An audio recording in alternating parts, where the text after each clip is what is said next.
Me llamo Iván Rodríguez y todavía me cuesta trabajo escribir esto. Tal vez lo haga para liberarme un poco del peso que cargo desde hace casi una década. Era el año 2016, yo tenía 22 años y estudiaba arquitectura en una universidad privada del estado de Coahuila. Nunca imaginé que aquel lugar, construido con tanta modernidad, encerrara un secreto tan oscuro. El campus estaba a las afueras de la ciudad, prácticamente en medio de la nada. A lo lejos se veían montes y cerros polvorientos, y por las noches el silencio era tan espeso que parecía que el viento mismo se extinguía en los pasillos. Teníamos clases en la mañana y en la tarde, pero algunos laboratorios quedaban abiertos hasta las 10 de la noche. Siempre pensé que eso era un beneficio, pues podía adelantar proyectos sin las distracciones del día, hasta que entendí el verdadero precio de estar solo en aquel lugar, la tragedia. Un semestre antes de lo que voy a contar, un profesor de cálculo había sido asesinado en el campus. La historia oficial hablaba de un asalto fallido. Hombres armados entraron buscando a alguien y él, en un intento de proteger a los alumnos, terminó siendo llevado a un aula donde lo encontraron sin vida. Esa aula fue cerrada con llave de inmediato. La universidad nunca quiso hablar mucho del tema, pero los periódicos locales publicaron detalles que parecían imposibles de ignorar. Yo no tuve el infortunio de conocerlo, pero todos los que sí lo hicieron lo describían como un hombre bondadoso y entregado a sus estudiantes. Después del funeral y de las semanas de silencio incómodo, las clases siguieron como si nada. La vida universitaria tiene esa crueldad, finge que todo debe continuar. Pero la herida se quedó abierta, invisible en el aire, en los pasillos, en la forma en que algunos evitaban siquiera pasar cerca de ese salón cerrado. El llanto. Era una tarde de octubre, el cielo se estaba tornando naranja y yo me quedé en el campus para terminar unas maquetas.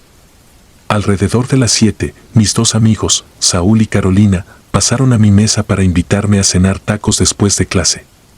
Yo acepté, pero les dije que primero debía terminar de cortar unas piezas. Ellos se adelantaron al estacionamiento. Cuando salí del taller, caminé por el pasillo que conducía hacia la salida principal. Pasé frente a la esquina donde estaba aquel salón sellado. En ese instante escuché algo que me detuvo, un sollozo. Era un llanto apagado, masculino, con una pena tan honda que me heló la sangre. Pensé que tal vez algún alumno estaba encerrado por accidente. Me acerqué un par de pasos, y el sonido se volvió más nítido, como si alguien llorara apoyado contra la puerta. Me quedé quieto. Nadie debería estar ahí. La puerta tenía candado, y todas las ventanas estaban selladas con rejas por la parte exterior. El llanto cesó de golpe, como si la persona detrás hubiera contenido el aliento. La piel se me erizó y sentí un nudo en la garganta. Di un paso atrás y me alejé lo más rápido que pude sin voltear. Esa noche casi no dormí. El regreso. Un par de días después, durante un receso, les conté lo sucedido a Saúl y Carolina. Ambos se rieron al principio, pero cuando vieron mi seriedad se quedaron callados. Carolina, la más escéptica, dijo que tal vez fueron los guardias de seguridad o alguna broma. Saúl, en cambio, me dijo que él también había escuchado ruidos raros en el mismo lugar, arrastres de sillas, golpes secos como de bancos cayendo. Decidimos comprobarlo juntos. Una semana más tarde, nos quedamos los tres hasta después de clases, fingiendo que trabajábamos en un proyecto. A eso de las 8 de la noche, el edificio estaba prácticamente vacío. Nos dirigimos al salón prohibido. El aire ahí era más frío que en cualquier otro pasillo. Nos quedamos en silencio, esperando, y entonces volvió a escucharse el mismo llanto masculino. Esta vez los tres lo oímos al mismo tiempo. Carolina abrió los ojos como platos y se tapó la boca con la mano. Saúl me miró pálido, como buscando confirmación de que aquello no era producto de su imaginación. El llanto duró unos segundos y luego se transformó en un lamento largo, gutural, lleno de desesperación. Saúl, impulsivo, se subió sobre mis manos entrelazadas para alcanzar la ventana superior. Se asomó apenas, y en cuanto sus ojos cruzaron la línea de la ventana, el lamento se detuvo en seco. Bajó de un salto y dijo en voz baja: «No hay nadie». Su respiración estaba agitada, como si hubiese visto algo que no quería contarnos. No insistimos. Salimos corriendo del edificio y juramos no volver a intentar algo así. El conserje. Al día siguiente, Durante el descanso, estábamos comentando la experiencia cuando un hombre mayor se acercó a nosotros. Era don Héctor, el conserje del plantel. Nos miró con seriedad y nos preguntó si habíamos escuchado lo del salón. Al asentir, él suspiró profundamente y se sentó junto a nosotros. Nos confesó que no era la primera vez que alguien escuchaba cosas ahí. Dijo que, cuando se quedaba hasta tarde limpiando, veía una silueta moverse detrás de la ventana, como la sombra de alguien que caminaba de un extremo a otro. A veces se escuchaba el arrastre de sillas, otras veces eran lamentos como los nuestros. Yo solo rezo, nos dijo, porque creo que el maestro se quedó atrapado en su propio sufrimiento. Ese hombre nunca bromeaba. Era respetuoso y reservado. Saber que él también lo había experimentado nos dejó helados. El peso de la ausencia. Los meses siguientes fueron pesados. El salón permanecía cerrado, pero cada vez que tenía que pasar frente a él aceleraba el paso. En más de una ocasión, al salir de noche, juraría haber escuchado un golpe seco del otro lado de la puerta. Una madrugada incluso soñé con el profesor, aunque yo jamás lo conocí en persona. En el sueño lo vi sentado frente a un escritorio, con la camisa manchada de sangre, mirándome fijo y murmurando algo que no alcancé a entender. Con el tiempo, la universidad entró en crisis. Los rumores de aquel asesinato y los comentarios sobre el salón maldito empezaron a circular más allá del campus. La matrícula bajó, y 2 años después el plantel cerró. Hoy en día, el edificio se encuentra abandonado, devorado por la maleza y la desidia. A veces, cuando paso por la carretera y veo a lo lejos los muros descascarados, me invade la sensación de que la historia no terminó. Me pregunto si alguien todavía escucha ese llanto o si el eco del maestro sigue atrapado en esas paredes, condenado a llorar una y otra vez la tragedia que le arrebató la vida.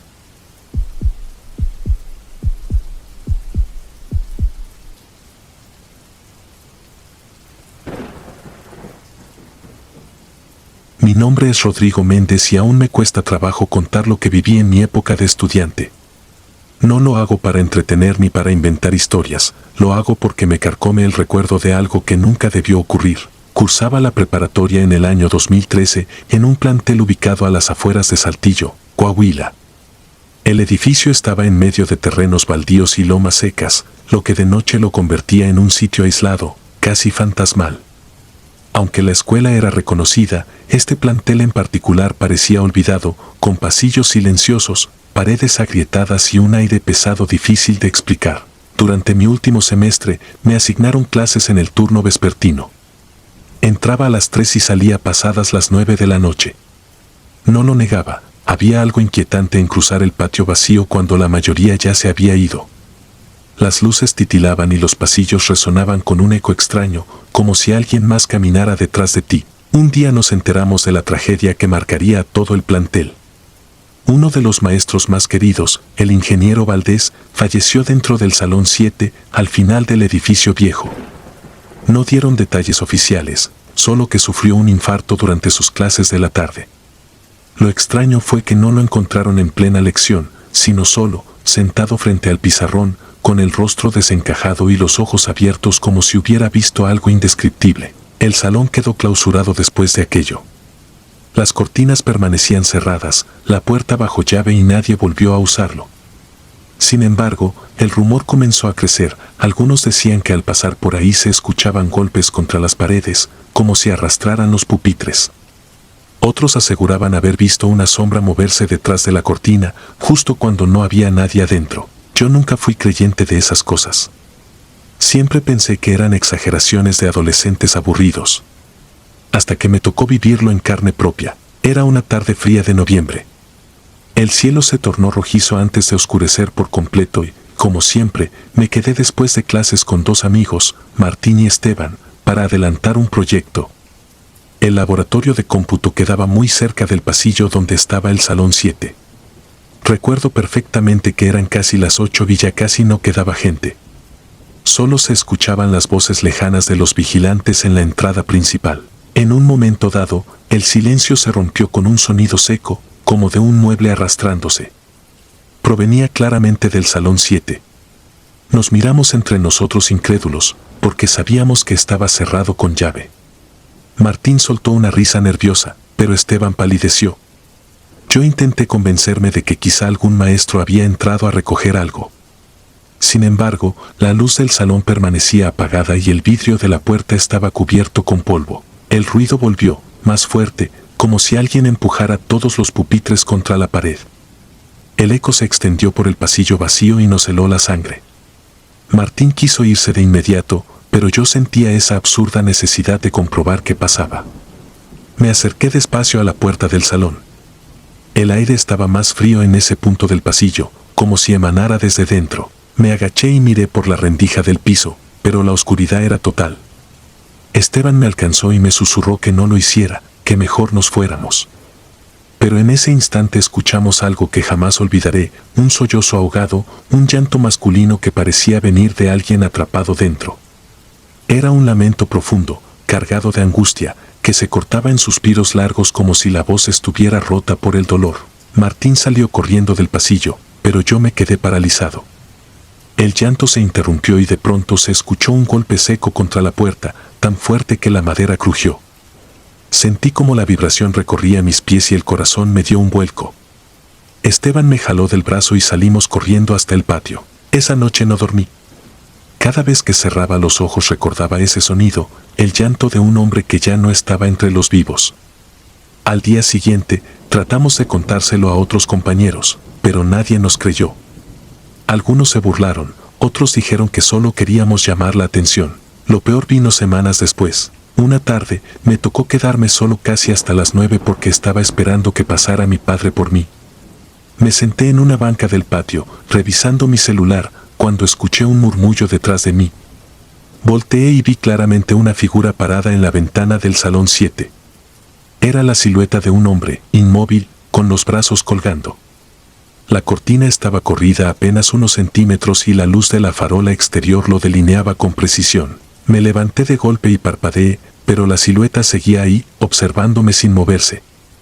No tuve valor de quedarme. Salí del plantel casi corriendo, con la sensación de que esa figura seguía mis pasos. Al día siguiente le conté lo sucedido al conserje, un señor mayor llamado Hilario, quien era de pocas palabras y siempre nos ignoraba.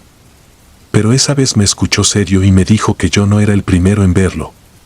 Confesó que más de una noche, mientras limpiaba, había escuchado pasos dentro del salón y, cuando intentaba asomarse, distinguía a alguien parado en la esquina junto al pizarrón.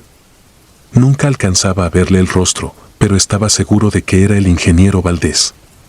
No descansa, me dijo con voz apagada, algo lo dejó atrapado ahí. Esa misma noche soñé con él. Estaba en el salón 7, rodeado de pupitres vacíos. El maestro Valdés estaba sentado frente a mí, con el rostro desfigurado por un terror indescriptible. Movía los labios como si intentara hablar, pero lo único que salía era aquel llanto ahogado que ya conocía. Desperté empapado en sudor, convencido de que me estaba pidiendo ayuda. Pasaron los meses y jamás volvimos a tener clases cerca de ese pasillo. El salón permaneció cerrado hasta que me gradué. Sin embargo, supe por amigos que años después la escuela cerró definitivamente y quedó abandonada.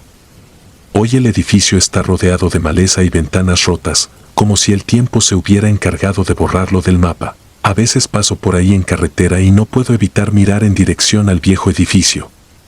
Y aunque ya está vacío, hay algo en mi interior que me dice que, si me detuviera a medianoche frente al salón 7, volvería a escuchar aquel llanto. El mismo que me acompaña en mis pesadillas desde hace más de una década.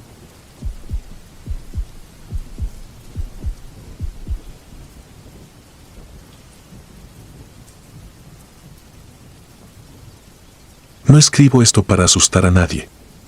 Lo hago porque desde hace años cargo con una imagen que no me suelta, una imagen tan clara que a veces dudo si no la fabriqué con el miedo.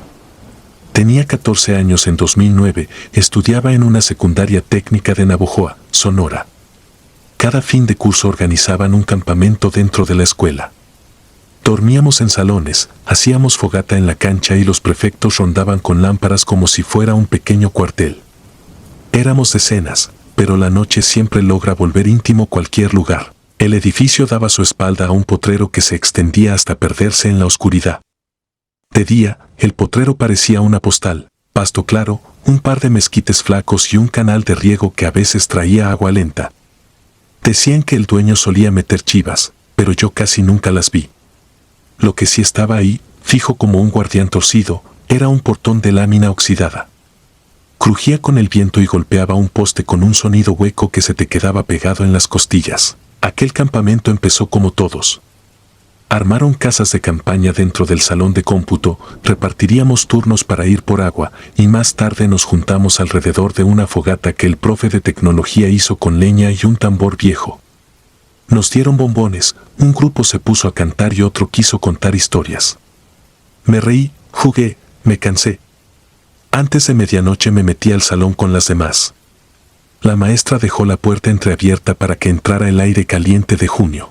Debí quedarme dormida en minutos, pero me desperté sin causa a las 2:11. Lo sé porque vi el reloj rojo del proyector parpadear esa hora con obstinación. No tenía sed ni ganas de ir al baño. Me senté, acomodé el saco de dormir, por pura curiosidad, me acerqué a la ventana que daba al potrero. No pensé en nada. Quise ver cómo se veía el campo a esa hora, si el canal brillaba, si el viento movía el pasto. Fue un impulso pequeño, casi infantil. Lo que encontré del otro lado me quitó cualquier resto de sueño. Había una fogata encendida en el potrero, a unos metros del portón. Llamas quietas, altas, alimentadas con algo que no reconocí. Frente al fuego, un hombre con sombrero ancho y ropa de trabajo sostenía una vara larga, como de ocote, y la metía en las brasas con paciencia. No me dio miedo verlo. Al principio pensé que sería el dueño, cuidando el terreno. Lo raro fue la manera en que, sin moverse mucho, levantó la cara y me miró como si supiera exactamente dónde estaba yo. No hubo vacilación, sus ojos toparon con los míos y ahí se quedaron. La sonrisa apareció sin aviso, amplia y tensa, de oreja a oreja, como si se la hubieran dibujado con un cuchillo. No tenía brillo de alegría. Era una línea abierta para mostrar carne oscura entre los dientes. La vara empezó a arder por la punta y el hombre no se apartó, solo la levantó a la altura del pecho y la dejó consumirse. El fuego lo delineaba, pero no lo iluminaba del todo. Había zonas fuera de lógica, pliegues de sombra que no obedecían la posición de las llamas. Supe que no estaba borracha de sueño porque percibí el olor, una mezcla de madera verde y algo más, algo dulce y agrio, como cabello quemado. No sé cuánto tiempo me quedé ahí, clavada al marco. 1 minuto, 2. Sentí que alguien se movía detrás de mí y una compañera, Estela, se incorporó desde su saco. Me susurró si podía acompañarla al baño. Asentí con torpeza. Quise decirle que mirara hacia el potrero, que me confirmara que no estaba viendo lo que creía ver, pero las palabras no salieron. Para llegar a los sanitarios había que cruzar por la orilla de la cancha, donde duraba aún el olor a ceniza de la fogata del profe. Salimos despacio para no pisar a las otras. La escuela, de noche, no es la misma escuela. Los murales parecen caretas húmedas y los pasillos se alargan sin querer. El viento empujaba la lámina del portón y oí el golpe seco 1, 2 veces. Me obligué a mirar hacia el potrero. La fogata seguía y el hombre también. Estela me apretó el brazo cuando me detuve. Le dije en voz baja que había alguien en el terreno. Me respondió que no empezara con cosas. Caminamos, pasamos junto al laboratorio y, al bajar el escalón de la cancha, la vi, una línea de sombra alargada que cruzaba el suelo desde la reja trasera hasta nuestros tenis. No era la nuestra. Venía de fuera, como si una figura más alta que nosotros, más alta que el poste de luz, estuviera parada justo del otro lado al nivel del portón. Sentí que el aire se volvía pastoso. Las lámparas del techo titilaron un instante y recuperaron su zumbido azul. Estela me soltó. «No me asustes», dijo, y aceleró hacia el baño. Yo quise seguirla, pero me detuvo un sonido que hasta ese día no había escuchado de noche, el arrastre lento de madera sobre tierra. Miré a la reja. Del lado del potrero, apenas separado del metal, vi la punta encendida de la vara dibujar un arco rojo en el aire, como si alguien escribiera con fuego una letra que yo no conocía. Cuando parpadeé, la punta se apagó de golpe, sin brasas, como si la hubieran mordido. No sé cómo hice para entrar al baño y cerrar los ojos mientras Estela usaba una de las tazas. El azulejo estaba tibio. La puerta de una de las cabinas tenía una astilla larga que parecía señalar hacia abajo. Afuera, el golpe del portón se volvió más rítmico y me imaginé los dientes de la sonrisa, fijos, esperando, como si no tuviera prisa, como si yo no fuera más que parte de una rutina. Regresamos casi corriendo, pegadas a la pared. Evité mirar al potrero, pero el olor regresó. No era madera. Era el olor con el que crece un miedo viejo. En la ventana del salón me obligué a mirar de reojo. Ya no había fogata. El pasto, sin embargo, humeaba en una marca circular perfecta. El hombre no estaba.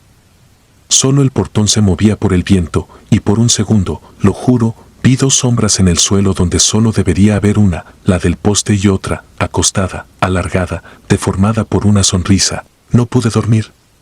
A las 3:03 escuché un tintineo pequeño, metálico. Pensé en las llaves de la prefecta, pero nadie rondaba.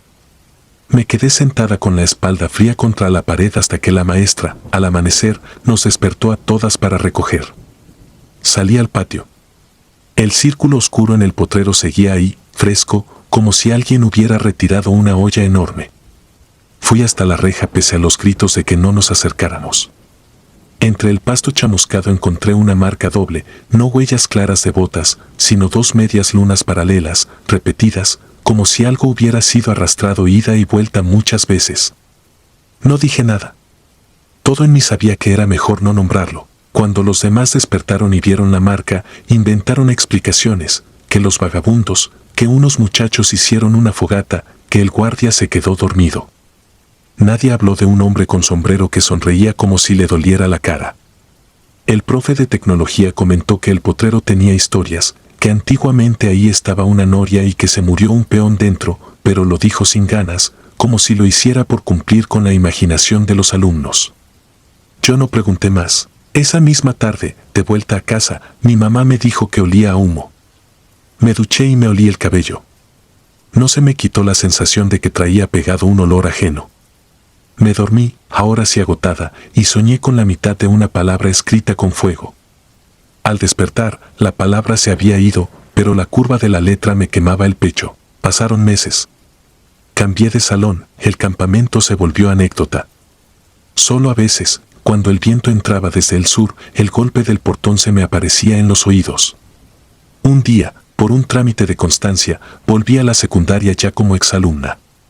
Construyeron casas nuevas del lado del potrero, pavimentaron un pedazo, pero el portón oxidado seguía, ahora amarrado con alambre. Entre la reja y la tierra se había formado una canaleta donde el agua de lluvia dejaba barro negro. Me acerqué sin pensar. En la canaleta, casi enterrado, había un palo chamuscado por la punta. Lo toqué con la punta del zapato. El olor subió con la rapidez de una mordida. Me retiré de golpe. Una señora de una de las casas me miró desde su patio y preguntó si buscaba a alguien. Dije que no, que estaba viendo el terreno. Sonrió con cortesía. Me señaló el portón. Eso ya ni cierra, dijo. Se atora con algo. No le respondí. Caminé hacia la dirección para firmar papeles y al cruzar la cancha sentí la sombra de alguien a mi lado. Fue un instante, un peso de aire. Volteé y no había nadie. La marca en el pasto de aquel año ya no existía, pero casi pude reconstruirla con la memoria del olor. A veces me digo que todo fue una confusión de luces y sueño, que mi cabeza de adolescente llenó los huecos de la noche con un cuento barato. Luego cierro los ojos y veo la vara encendida escribir algo en el aire, algo que no llega a palabra. Pienso que hay cosas que no quieren decirse, solo repetirse, como el golpe del portón, como una sonrisa que no cabe en una cara. Hoy, cuando escucho un metal viejo agitarse en el viento, me late el corazón en el cuello. Si paso frente a un terreno baldío, miro a otro lado. En casa, cuando huele a pelo quemado por accidente, abro las ventanas aunque sea invierno. He contado esto una sola vez y nadie me creyó, y me da igual. No busco que me crean. Busco dejar en otro lado esta imagen para ver si me suelta un poco. En mi cabeza, la vara sigue escribiendo su media letra. Tal vez lo que vi esa noche no quería asustarme, tal vez solo necesitaba que alguien lo viera. O tal vez si quería eso, que yo aprendiera a reconocer su olor en cualquier parte. Desde entonces lo encuentro sin esfuerzo. Está en la ropa tendida cuando el vecino quema la basura, en los postes mordidos por el sol, en los dientes de quien sonríe demasiado. Si alguna vez te despiertas sin razón a las 2 y algo, no te asomes a la ventana que da al lote de atrás. No porque vaya a pasar lo mismo, sino porque, si pasa, ya no vas a poder mirar una fogata como antes. Vas a entender que hay fuegos que no calientan, solo señalan. Y hay sonrisas que no celebran nada, solo cuentan. Y cuentan con una paciencia que no se acaba.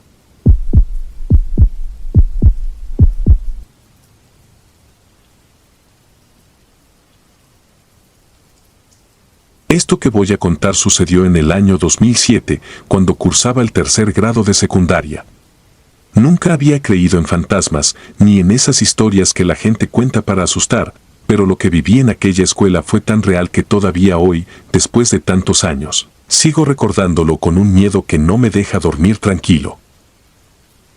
Mis padres habían decidido cambiarme de escuela después de que se mudaron de colonia. Me dolió mucho dejar a mis amigos, pero no tuve opción. Aquella nueva secundaria era una de las más antiguas de la ciudad, construida en los años 50, con pasillos largos, techos altos y un aire pesado que desde el primer día me hizo sentir incómodo. El cambio no fue fácil. Todos parecían conocerse desde hacía años y yo era el extraño, el nuevo que nadie quería integrar. Pasaba los recreos solo, sentado en alguna banca o fingiendo revisar mis cuadernos para que no notaran lo mucho que me pesaba la soledad. Una tarde, después de clases, decidí recorrer un poco la escuela. No quería llegar tan temprano a casa porque mis padres estaban muy ocupados con su trabajo y apenas hablábamos. Caminé por los pasillos vacíos y me llamó la atención una puerta vieja al fondo del edificio principal. Estaba entreabierta, cubierta de polvo, y parecía que llevaba a un pasillo más antiguo, como si fuera una sección olvidada de la escuela. Empujé la puerta y entré. El aire ahí era distinto, helado, con un olor a humedad insoportable. El piso crujía bajo mis pasos y las luces parpadeaban como si en cualquier momento fueran a apagarse. Al avanzar, vi que había varios salones abandonados, con pupitres rotos, pizarras manchadas y ventanas tapadas con tablas de madera. Todo parecía detenido en el tiempo. Al llegar al final del pasillo, escuché algo. Era un murmullo leve, como el susurro de varias voces repitiendo al unísono una oración que no lograba entender. Me quedé paralizado, y entonces, de uno de esos salones, vi una sombra moverse. Pensé que quizás algún maestro estaba revisando, pero cuando me asomé, el salón estaba vacío. Los pupitres alineados cubiertos de polvo y una silla volteada en medio del lugar parecían observarme. Ese día me fui corriendo de la escuela con el corazón desbocado. No le conté nada a nadie, pero la curiosidad pudo más que el miedo. Al día siguiente, durante el recreo, me animé a preguntar a un compañero sobre ese pasillo. Me miró raro, como si hubiera dicho algo indebido. Solo me dijo en voz baja, ahí no debes entrar, ese pasillo lo cerraron hace años. Quise preguntar más, pero apenas me dio la espalda y se fue. La intriga me devoraba. Esa misma semana volví a entrar. Esta vez, apenas crucé la puerta, escuché claramente el sonido de pasos detrás de mí. Me giré de inmediato, pero no había nadie. El eco de mis propios latidos se mezclaba con un frío inexplicable que me calaba los huesos. Avancé hasta aquel salón donde la vez pasada había visto la sombra.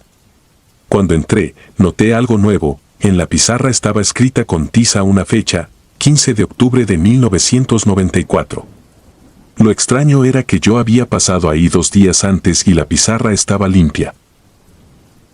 De repente, la silla que estaba volteada se movió lentamente, como arrastrada por alguien invisible, hasta detenerse frente a mí.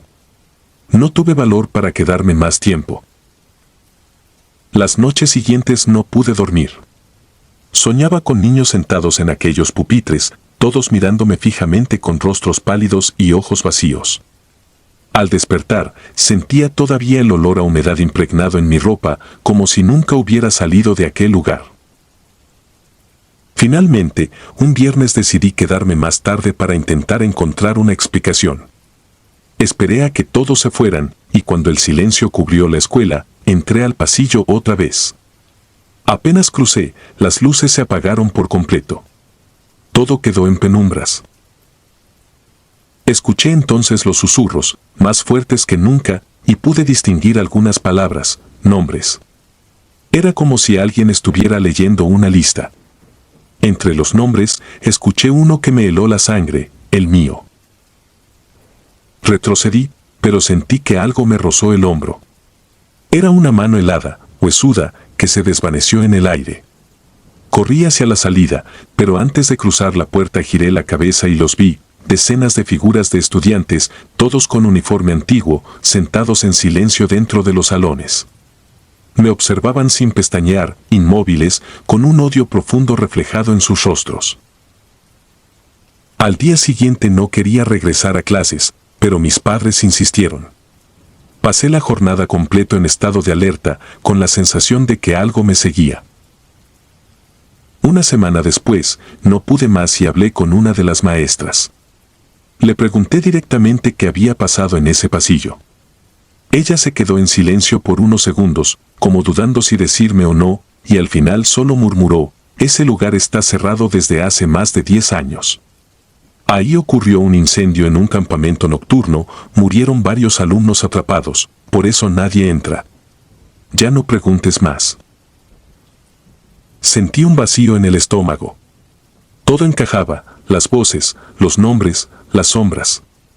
Esos salones no estaban vacíos, seguían llenos de los que nunca lograron salir. No volví a entrar nunca más, pero tampoco logré escapar de ellos. Desde entonces, cada cierto tiempo, cuando estoy solo en casa, escucho de nuevo esos susurros llamándome por mi nombre, como si el pasillo hubiera dejado una puerta abierta entre ellos y yo. Han pasado más de 15 años, y todavía, cada vez que cierro los ojos, veo aquel pizarrón con la fecha grabada. Lo extraño es que descubrí algo hace poco. El incendio del que me habló la maestra ocurrió precisamente el 15 de octubre de 1994, el mismo día que estaba escrito en la pizarra. Lo que me pregunto, lo que me atormenta cada noche, es por qué mi nombre estaba en esa lista.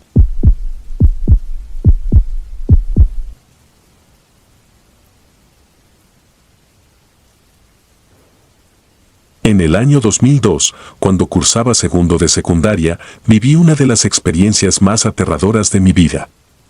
La escuela organizaba cada cierto tiempo un campamento nocturno para fortalecer la convivencia entre los estudiantes. Yo nunca había asistido a uno y, aunque al principio estaba emocionado, lo que ocurrió esa noche se convirtió en un recuerdo imposible de borrar. El campamento se realizaría un viernes. Llegamos en la tarde, cargando mochilas, cobijas y un par de lámparas. Los maestros habían decidido que los hombres dormiríamos en un salón, mientras que las mujeres y algunas maestras se quedarían en otro. Todo parecía normal, juegos, actividades, dinámicas para mantenernos ocupados y risas nerviosas por la emoción de pasar la noche dentro de la escuela. Cuando se hizo de noche, nos reunieron a todos en el patio principal para contar historias alrededor de una fogata improvisada. Escuché a mis compañeros narrar leyendas, algunos inventaban cosas para asustar, pero yo no prestaba mucha atención. Lo único que deseaba era que se acabara pronto porque, aunque no lo admitía, desde que el sol se ocultó sentí una pesadez extraña en el aire. Alrededor de las 11 nos enviaron a los salones a dormir. Nadie lo hizo realmente, era imposible con tantos murmuros y risas. Sin embargo, cerca de la medianoche ocurrió algo que cambió por completo el ambiente. Mientras intentaba acomodarme en el piso frío del salón, escuché pasos en el pasillo. Al principio pensé que era algún maestro vigilando, pero lo extraño es que los pasos eran arrastrados, pesados, como si alguien llevara cadenas. Me incorporé y noté que varios compañeros también lo habían escuchado porque susurraban nerviosos. Uno de ellos bromeó diciendo que era la directora fantasma, y todos rieron, aunque la risa sonaba forzada. Los pasos se detuvieron justo afuera de nuestro salón. Nadie se atrevió a abrir la puerta. Pasaron varios segundos de silencio absoluto, hasta que, de pronto, golpearon la puerta con una fuerza brutal, 3 veces. El estruendo nos heló la sangre. El maestro encargado entró asustado desde el salón contiguo, preguntando qué ocurría. Le contamos lo de los pasos y los golpes, pero él insistió en que seguramente eran bromas de los mismos alumnos. Abrió la puerta para comprobarlo y el pasillo estaba vacío. Nos ordenó dormir, pero era imposible después de aquello. Cuando por fin logré cerrar los ojos, un sonido extraño me despertó. Venía del techo, como si alguien arrastrara sillas o mesas sobre nosotros. Lo curioso era que arriba no había otro piso, solo la azotea. Algunos compañeros también lo escucharon y uno de ellos, aterrado, empezó a llorar. El maestro volvió a aparecer, visiblemente molesto, asegurando que no había nada. Subió a la azotea para demostrarlo y regresó pálido, jurando que no había nadie allí. Poco después las luces del pasillo comenzaron a parpadear y se escucharon gritos provenientes del salón donde dormían las chicas. Corrimos todos hacia allá y lo que vimos nos dejó en shock. Varias de ellas estaban en un rincón, temblando, mientras señalaban hacia la ventana. Al mirar, pude ver claramente la silueta de una mujer delgada, con un vestido antiguo, parada justo afuera, observándonos. No tenía rostro, era solo una mancha oscura. Cuando uno de los maestros intentó acercarse, la figura se desvaneció en el aire como si nunca hubiera estado ahí. Nadie durmió esa noche. Los maestros decidieron cancelar el campamento antes de que amaneciera. Nos mandaron a todos al patio, intentando mantener la calma, pero el miedo era evidente. Lo más aterrador ocurrió justo cuando estábamos recogiendo nuestras cosas. Caminaba hacia el baño, tratando de alejarme un poco del bullicio, cuando escuché que alguien susurraba mi nombre desde adentro. Pensé que era algún compañero escondido, así que entré. El baño estaba oscuro, con un olor penetrante a humedad y caños viejos. Revisé rápido los cubículos, todos vacíos. Estaba por salir cuando vi algo reflejado en el espejo. Detrás de mí estaba la misma silueta de mujer que habíamos visto en la ventana, inmóvil, acercándose lentamente. No tuve valor de voltear. Cerré los ojos y salí corriendo sin mirar atrás. Cuando regresé al patio, los maestros nos subieron de inmediato a los camiones. Nunca conté lo que vi en el espejo, no quería que pensaran que estaba loco.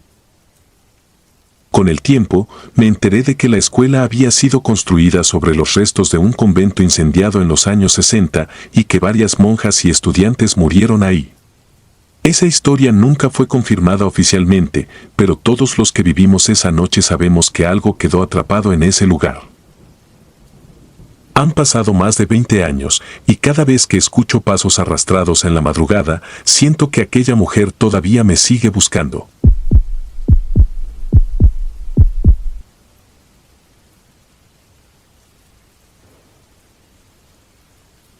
Fui prefecto de disciplina durante 4 años en una secundaria técnica a las afueras de Zapopan, rumbo a la venta del astillero. No diré el número del plantel. En las escuelas, un rumor corre más rápido que un alumno en recreo, y no quiero que usen mi relato para espantar a los nuevos. Lo cuento porque la escuela sigue de pie y yo ya no trabajo ahí. Por más vueltas que le doy, no encuentro una explicación que me deje dormir en paz. Era 2011. El receso se hacía temprano para evitar el sol del mediodía. Ese cuarto año me sabía cada atajo, cada maña para esconder celulares, cada puerta que rechinaba con el mínimo movimiento. Nunca escuché historias de fantasmas ni la niña de tal salón. Por eso lo que pasó ese martes me partió en dos la idea que tenía del lugar y de mí mismo como vigilante de lo cotidiano. Habíamos regresado del receso y me quedé cuidando el patio trasero mientras los maestros ordenaban la entrada a sus grupos. Al fondo, junto al taller de electricidad, había una bodega angosta donde guardábamos balones desinflados, conos y cajas con herramientas que nadie reclamaba. La puerta tenía un candado por fuera porque el pestillo estaba roto desde hacía meses. Iba hacia ahí, más por rutina que por necesidad, cuando vi a 2 alumnos correr pegados a la barda. Llevaban uniforme de diario y el paso muy rápido, sin mirarme. Entraron a la bodega y la puerta se cerró con un golpe seco. Aceleré, molesto porque no había razón para que anduvieran sueltos lejos de su salón. Al llegar, el candado estaba puesto. No colgando, asegurado. Toqué con los nudillos. El cuarto no respondió. No había respiraderos a ras de piso, solo dos ventanitas arriba, trabadas con pintura. Vi venir a don Mauro, el conserje, con su manojo de llaves. Abrió. Dentro cabían apenas un par de escobas, trapeadores, dos cubetas y una caja con conos. Nadie. Ninguna salida. Nos miramos en silencio. Cerró y volvió a poner el candado con rapidez nerviosa. No lo anoté en el reporte. ¿Qué iba a escribir? ¿Dos sombras que entran a un cuarto sin salida? Preferí creer que me había equivocado de bodega o que la distancia me jugó una mala pasada. Sin embargo, el cuerpo guarda sus propios registros. Todo ese día me pesaron distinto los pasos y el patio trasero se me volvió un lugar sin centro, como si las líneas rectas de las bardas hubieran perdido dirección. El viernes, 6 alumnos de primero subieron desde la cancha con una cara que no olvido. No gritaron. Era un miedo seco, como el de quien tropieza con algo que la mente no puede acomodar. Dijeron que había una mujer en el laboratorio de química, parada detrás del escritorio. La describieron igual, delgada, bata gris hasta los tobillos y la boca demasiado abierta. Los dientes, según ellos, se veían largos, como si fueran más de los que caben. Subí con la maestra. El laboratorio estaba vacío. Las ventanas tenían rejas por fuera y la puerta no mostraba marcas. En el aire flotaba un olor a tierra mojada que no pertenecía a ese piso encerado. Solo entonces reparé en la geometría del lugar. La bodega de deportes quedaba justo debajo del laboratorio, separados por un pasillo exterior y un tramo corto de escaleras. Ese detalle se me quedó clavado. Empecé a caminar esos metros con otra conciencia, midiendo distancias que antes ignoraba, escuchando los huecos entre un rebote y otro en la cancha, notando cómo el eco parecía doblarse en esa esquina. La semana siguiente, al llegar muy temprano, vi cruzar un perro café desde la reja del estacionamiento hasta los baños de hombres. Caminaba con esa seguridad opaca de los animales que ya conocen un sitio. Fui tras él para sacarlo antes de que llegaran los alumnos. Empujé la puerta. Dentro estaba don Mauro, abrochándose el mandil frente al lavamanos. No había perro. El eco del piso respondió que no quedaba nadie en los cubículos. Me saludó sin mirarme, y ese gesto sin ojos se me juntó con el candado y con la bodega como piezas de un rompecabezas que no quería armar. Empecé a notar cosas en intendencia. En su mesa, alineados con una disciplina que no le conocía, había clavos doblados formando figuras, un mechón de cabello amarrado con hilo y 2 dientes amarillentos en una bolsita. En un cuaderno con manchas negras, más que letras había trazos, como de alguien que aprende a escribir y se arrepiente a la mitad. Al verme, volteó la hoja. Nadie dijo nada. A veces el silencio es una manera de seguir trabajando. La noche que supe que no iba a volver fue un lunes de consejo técnico. Llovía.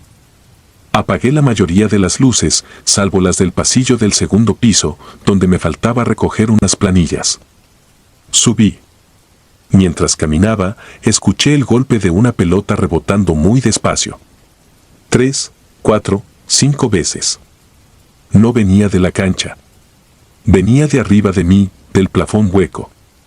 Abrí la boca para respirar sin ruido y me quedé quieto, con la sensación de que alguien me observaba sin parpadear desde una altura que no era la mía.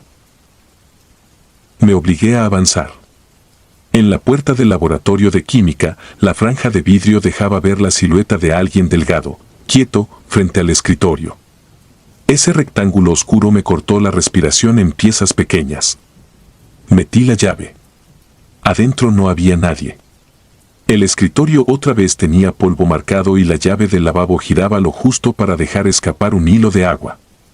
Cerré. El rebote de la pelota sonó de nuevo, ahora abajo, en el pasillo exterior que conduce a la bodega. El golpe seco pareció señalarme el camino. Miré por la ventana. La lluvia caía oblicua, hinchando las sombras. Vi 2 figuras pequeñas correr pegadas a la barda, con la misma prisa muda del martes. Una pelota rodó sola hasta detenerse junto a la bodega. La puerta se cerró. El candado brilló bajo el farol. Bajé con una determinación que no reconozco como mía. En cada escalón me repetía que tenía que ver, aunque lo que viera me atravesara para siempre. Llegué empapado.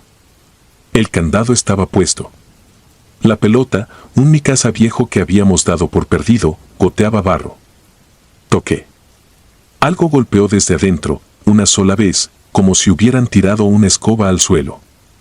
El metal transmitió el golpe hasta mis uñas. Fui por la llave maestra. Tardé segundos. Cuando volví, el candado colgaba abierto. Empujé. Adentro, el rectángulo angosto de siempre y el olor denso del polvo que se pega en la garganta. Las escobas estaban en otra posición, como si alguien las hubiera retirado y vuelto a colocar con prisa. Sobre una caja había un cuaderno mojado. Lo abrí. Las primeras páginas eran listados de material viejo. En la última, con tinta corrida, había 2 nombres con el mismo apellido y una fecha de entrega de balones, 1994. El cuaderno no existía en los inventarios. Cerré. La lluvia cambió de ritmo. Tuve la impresión de que al otro lado de la pared, a la altura de mis rodillas, alguien exhalaba con dificultad, como si llevara mucho tiempo esperando sin atreverse a golpear de nuevo. Esa noche no dormí. Al día siguiente fui a archivo a pedir actas viejas. Me dijeron que en los 90 hubo un incendio menor en el taller y que se perdieron papeles en la mudanza. Mientras me hablaban, don Mauro pasó con su carrito sin mirarme.